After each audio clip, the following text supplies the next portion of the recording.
कि जिस तरह के हालात आज पैदा हो गए हैं, हम यह भी नहीं बता सकते हैं कि हम संप्रभु देश हैं। आज हमारी संप्रभुता गिरवी रख दी गई है। हालात ये हैं, अमेरिका के साथ में जो 6 फरवरी को जो अमेरिका के प्रेसिडेंट ने एग्जीक्यूटिव ऑर्डर पास किया, उसमें 4 बातें बड़ी इंपॉर्टेंट लिखी।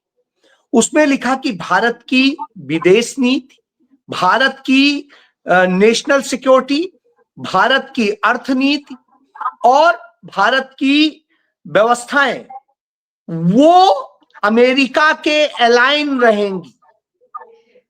अब आप इसका मतलब समझ लीजिए, यानी अमेरिका जो कहेगा वही हम करेंगे, अमेरिका के निर्देश पर होगा।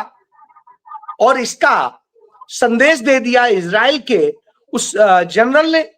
उसने लाइव प्रेस कॉन्फ्रेंस में कह दिया कि भारत को हमने काबू कर लिया है।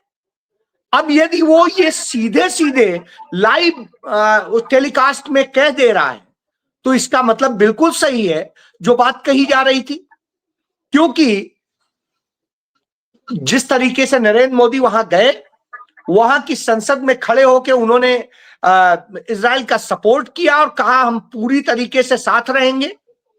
उसके पहले आप याद करिए, उसने कहा था इजराइल ने कि भारत के हम करीब 1 करोड़ 1 या 1.25 करोड़ जो है लोगों को अपने यहां सेना और दूसरी चीजों में एम्प्लॉय करेंगे, वो खतरनाक जगहों पर जहां पर आज इजराइल के लोग नौकरी नहीं करने को तैयार हैं।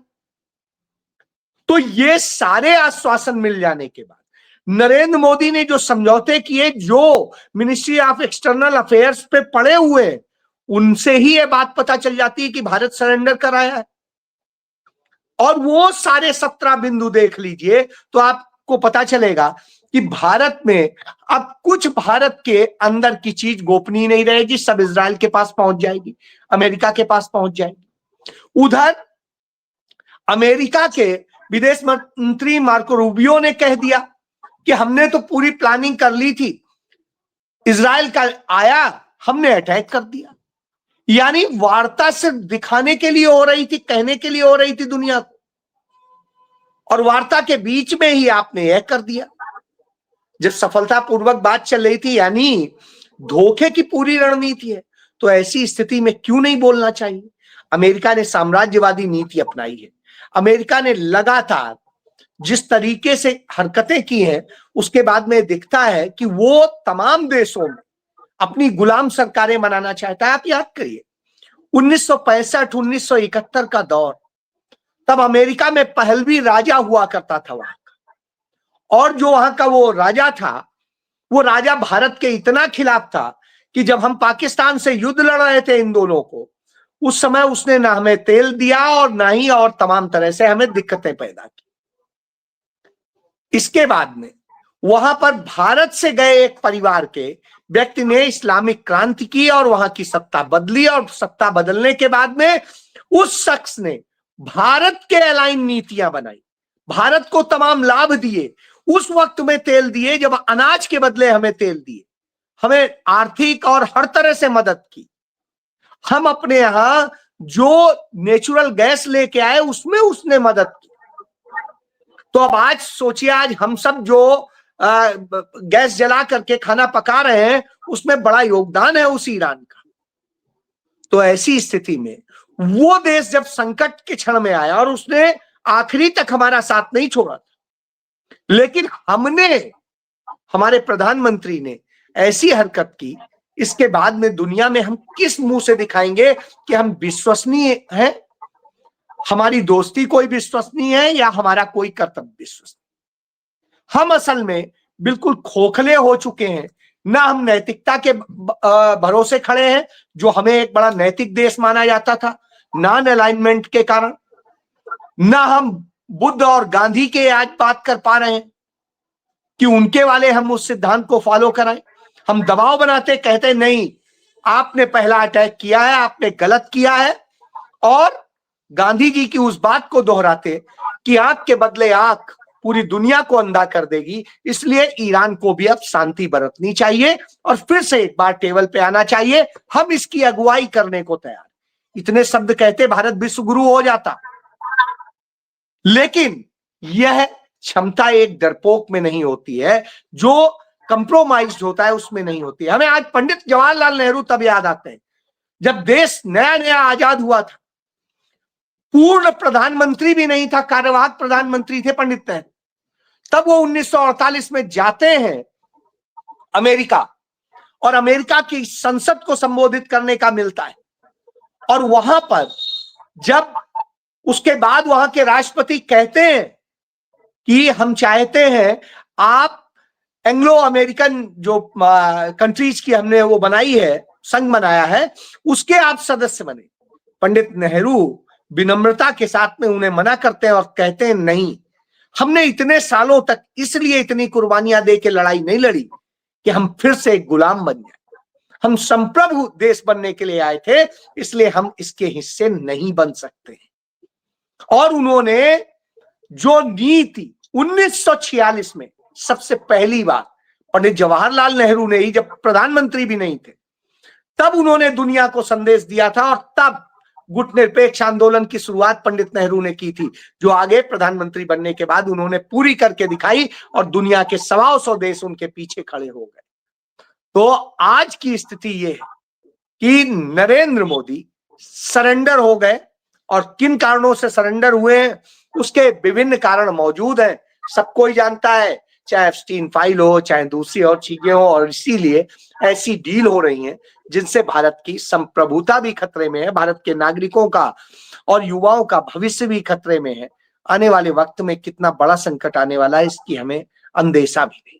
जी, क्या इस तरह के कदम से, ये जिस तरह के कदम दिखाई या चुप्पी साधते हुए वो दिखाई दे रहे हैं, क्या इस तरह से जो विश्व गुरु की एक छवि बनाने की कोशिश उनके अनुयायियों के द्वारा, हम तो यही कहेंगे, जो एक छवि बनाने की कोशिश की गई है, क्या वो डेंट होता हुआ नहीं दिख रहा है? उनको अपने भविष्य की चिंता नहीं है, अपने छवि की चिंता नहीं है, देश की चिंता नहीं है, मतलब कि सब कुछ दांव पे लगा दिया।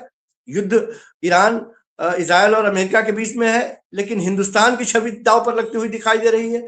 चुप्पी, इतनी बड़ी चुप्पी, इतना बड़ा डर और भय का माहौल। ईरान भारत के लिए रणनीतिक संतुलन देता है, सोनिया गांधी जिस तरह की बात कह रही हैं, उन सबों के बीच में एकदम खामोशी। क्या ये खामोशी कब तक, आखिर कब तक खामोशी? क्या उन्हें दिखाई नहीं दे रहा कि सैकड़ों से ज्यादा बच्चे ईरान में मारे गए, जिस तरह से खामनेई की मौत होती है, अली खामनेई की, और उसके बाद भी सब तक कोई इससे पहले भी हमने देखा है कि राष्ट्रपति के मौत पर किस तरह से एक दिन के शोक की घोषणा की गई हिंदुस्तान में ही। हमने इससे पहले के तमाम वो संबंध भी देखे हैं। कल तो मोदी जी के उस स्टेटमेंट को भी कई जगहों पे चलते हुए हमने देखा कि ईरान के साथ उनका क्या संबंध था, उस पर वो स्टेटमेंट देते हुए दिखाई दे रहे हैं। लेकिन अचानक पलटी मार जाना या चुप्पी साध जाना, इससे एक कमजोर सरकार, एक कमजोर देश की छवि और देश के लोग शर्मसार होते हुए नहीं दिखाई दे रहे? क्या उनको ये बात समझ में नहीं आ रही? जी शुक्ला जी। निश्चित रूप से मैं समझता हूं कि इससे ज्यादा और शर्मनाक हो भी नहीं सकता है। आप एक बात बताइए, आज पूरी दुनिया में एक चीज है, भारत का क्या स्टैंड है? एक शब्द में पूछा जाएगा, कोई स्टैंड नहीं है, धुलमुल है, थाली का बैंगन बन गया है। कभी चाइना के पास जाता है, फिर चाइना से लात पड़ती है, तो फिर रसिया के पास जाता है, रसिया से लात पड़ती है, तो फिर अमेरिका के पास जाता है, अमेरिका से पड़ती है, तो इजराइल के पास जाता है, इजराइल कहता है अच्छा हम मैनेज कराते हैं। और इस तरह से मतलब हम दलालों का सहारा ले रहे हैं, हम उनका सहारा ले रहे हैं जो तमाम घिनौने अपराध करते थे अपनी विदेश नीति तय करने के लिए, अपने तमाम प्रोजेक्ट्स के लिए। आज हमारी यह स्थिति हो गई है कि हम जिस चीन के कहते थे, सत्ता में आए थे, आप याद करिए, सब जगह चल रहा था चीन के सामान का बहिष्कार करो, ये करो, वो करो। आज की क्या स्थिति?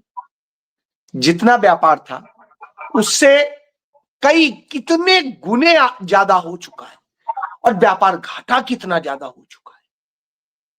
व्यापार एक संतुलन में होता है कि हमारा भी प्रॉफिट हो और अगले का भी, लेकिन आज यहां तो सिर्फ घाटे के हम सौदे कर रहे हैं। किसके साथ हमने फायदे का किया? आज हम अमेरिका के साथ खड़े हैं, अमेरिका के साथ हमें क्या फायदा हुआ? हमारे नागरिक निकाले जा रहे हैं, हमारे लोगों को नौकरियों से निकाला जा रहा है, हथकड़ी बेड़ी डाल के लाया जा रहा है, दुनिया के सामने बेइज्जत करा जा रहा है कि ये जो देश कहता है कि हम इतने 100 करोड़ लोगों के देश है, लोकतंत्र है, वहां इतनी हिम्मत नहीं है उस देश के प्रधानमंत्री की कि इसका विरोध कर। हमारी तो ताकत है ये, हम दुनिया को डरा के रख सकते हैं, लेकिन नरेंद्र मोदी खुद डरा हुआ है तो एक शब्द नहीं बोल पाता। हालात ये हो गए हैं कि जिस तरीके से हमारी बेटियों के साथ में वहां पर हो रहा है, घटनाएं लगातार होती जा रही, हम बोल नहीं पाते, हमारे यहाँ देश का जो मीडिया है वो इसको दिखा नहीं पाता है। हालात यहीं तक बदतर नहीं, हमारे देश के तमाम प्रोजेक्ट्स उनको जा रहे हैं। और अभी तो हाल ये हो गई, जब ये 6 फरवरी का जो एग्जीक्यूटिव ऑर्डर पास होने के बाद में पहली बार हिंदुस्तान के इतिहास में हमें किसी भी कंट्री का राजदूत जाता है हमारे राजनयिक की अनुपस्थिति में, हमारे उस अहम सैन्य ठिकाने का जो है मुख्यालय का निरीक्षण करता है जहां पर उसके जाने का कोई औचित्य नहीं बनता था। ये ज्वाइंट कोई हमारा ऑपरेशन भी हो रहा होता तो भी हमारा राजनयिक की मौजूदगी होनी चाहिए थी, लेकिन यहां वो जाता है अपने सेना के अफसरों के साथ में, और क्या होता है वो जगह कौन? पश्चिमी कमान, जहां से हम चाइना के बॉर्डर और पाकिस्तान के बॉर्डर, अफगानिस्तान के बॉर्डर और रसिया का भी थोड़ा सा छूटा हुआ हिस्सा है। तो अब आप सोचिए, ऐसे में हमारी कौन सी सुरक्षा रह गई, क्या चीज रह गई? इसका मतलब है हमने सही में सब कुछ सरेंडर कर दिया। इसके साथ साथ जिस तरह की मैं बस एक बात खत्म कर रहा हूं, मैं ये कह रहा हूं इसके बाद भारत के जो मार्केट हैं उनमें आप देखिए किस तरीके से वो हो रहा है खेल, सारा पैसा निकल रहा है और डॉलर लगातार ऊपर जा रहा है, हम नीचे जा रहे हैं। इसके बाद में हम कह रहे हैं कि हम विश्व गुरु हैं, ये इन्होंने कर दिया है जी।